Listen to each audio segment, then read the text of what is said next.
She will not show us comparative age, which is the summary.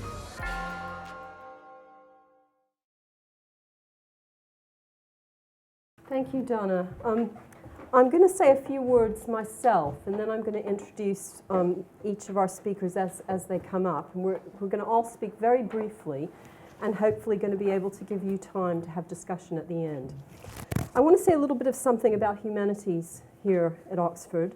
I then want to say something about my experience, one of the experiences I've had of how important cultural heritage as a theme is in Britain and in Europe and the rest of the world as well, and just make a few kind of blue sky suggestions about ways in Oxford we might take some of our thinking forward in this area.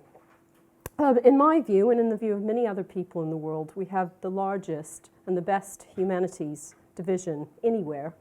We have strength and depth, we have high quality staff, we have amazing students, and the other thing we have is a long tradition of interdisciplinary innovation in research and in teaching. And I think this is an area that I think we can capitalize on in the future. So in humanities in Oxford, we have music, we have fine art, we have history and history of art, linguistics, English, classics, modern languages, Oriental studies, philosophy and theology, and we contribute to various activities in the Department of Archaeology, which crosses humanities and social sciences. We also have, as I'm sure you'll hear from some of our speakers today, some of the best collections in the world, in the Ashmolean, the Pitt Rivers, the Bodleian, many of which are deeply rich in humanities areas too. In terms of cultural heritage, I had a great deal of experience on the European side of cultural heritage in a previous job.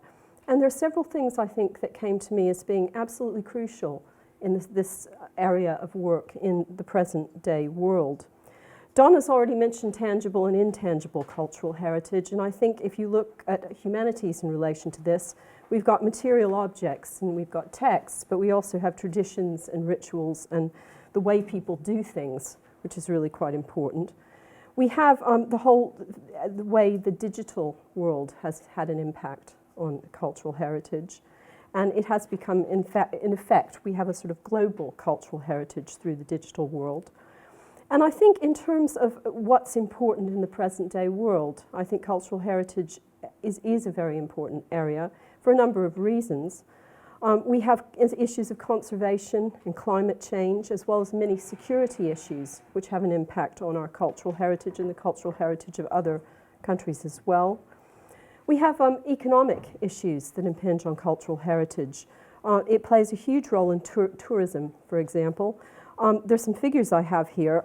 In Europe, cultural heritage is of exceptional importance for the tourism industry, generating an estimated annual revenue of 335 billion euros. And many of the 9 million jobs in the tourism sector are linked to it directly or indirectly. So we've got an economic issue of cultural heritage. But we also, I think, more importantly for us in humanities, I think, have a whole reason that we need to think about this in terms of the quality of life and in terms of our sense of tolerance and shared cultural integration.